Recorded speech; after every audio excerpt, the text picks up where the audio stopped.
Comparison is the thief of joy. So I don't know who said this, but whoever said it, I'm thankful. And it has turned into like a gauge that I kind of put on myself to see if I'm doing it or indulging in it or not. And I think most of us, Bhutanese, maybe Asian, maybe it's not restricted or confined to Asia, maybe it's a human thing. But I for sure have been a subject of that, wherein you grow up and your mom or your dad is like, Afatash ab amzamgi pudigi anibenu, or ab toji digi pum digi tinentesura thopnu. And basically, for those of you who don't speak Bhutanese, it's saying that Mrs. Zam's son has achieved this, or Mr. Doji's daughter has done that, and in comparison to that, you haven't done anything and you are such a loser. Hi, my name is Karma. It's another episode of My Take. And today the word is see, and what I chose to talk about is comparison. Now, I have to be honest.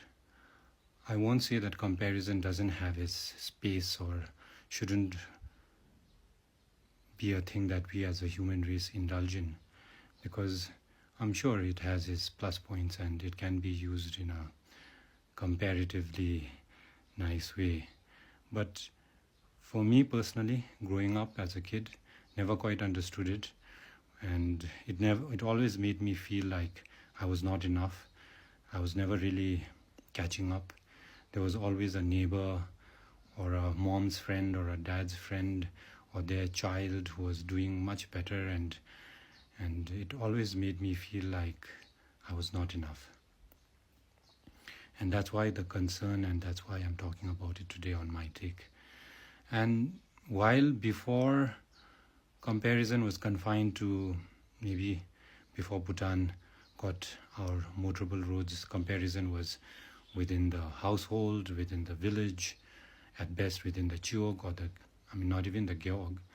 Now with the internet, comparison is with everyone. It's with somebody who's living in Arizona, or someone who's in Perth, or someone who is in, Tokyo.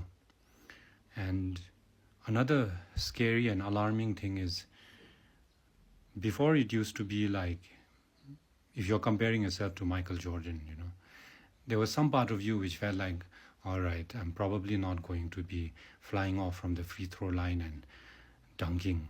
So there was that sense of, I can't really call it not being ever able to achieve it, but there are a few anomalies, and there are very few people who can achieve certain feats, and doesn't seem like something that I need to even waste my energy on.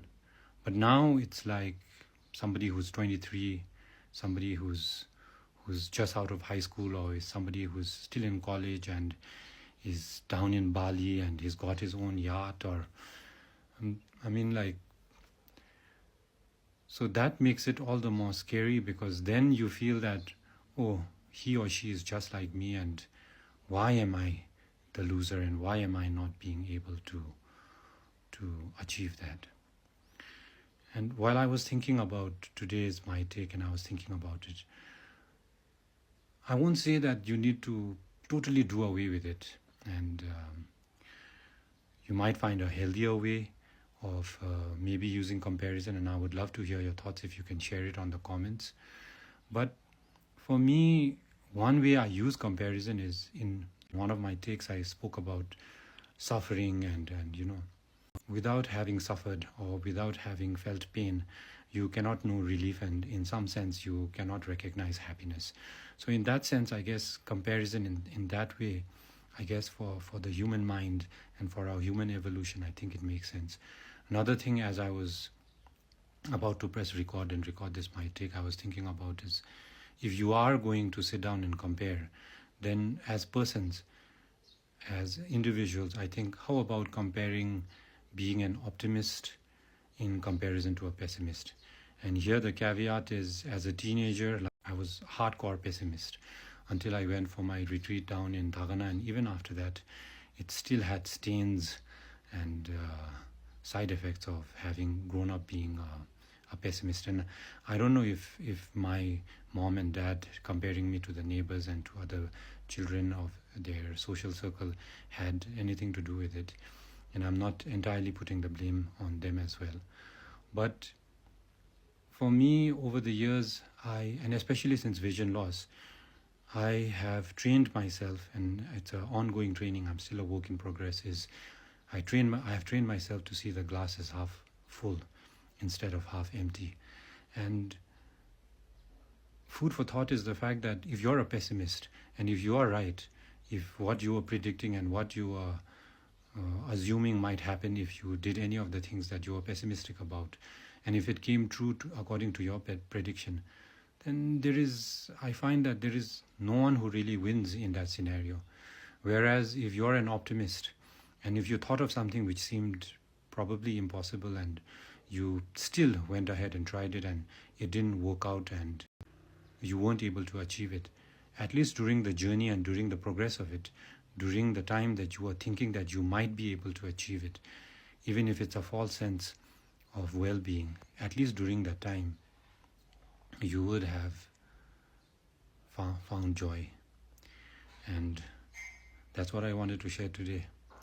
So I also wanted to thank some of you who watch my video all the way to the end and have shared where you're watching this content from. It gives me a sense of, first of all, knowing that it's touching you, that you're watching my take, and secondly, it feels nice to know that people in Australia and people in Tashigang or Mongar or Samtsi or Samtrujonkar, you're watching this. So if you've watched till now, then I would request you to drop in the comment to share where you're watching this from. And I wish you a great day, and I'll catch you in the next one.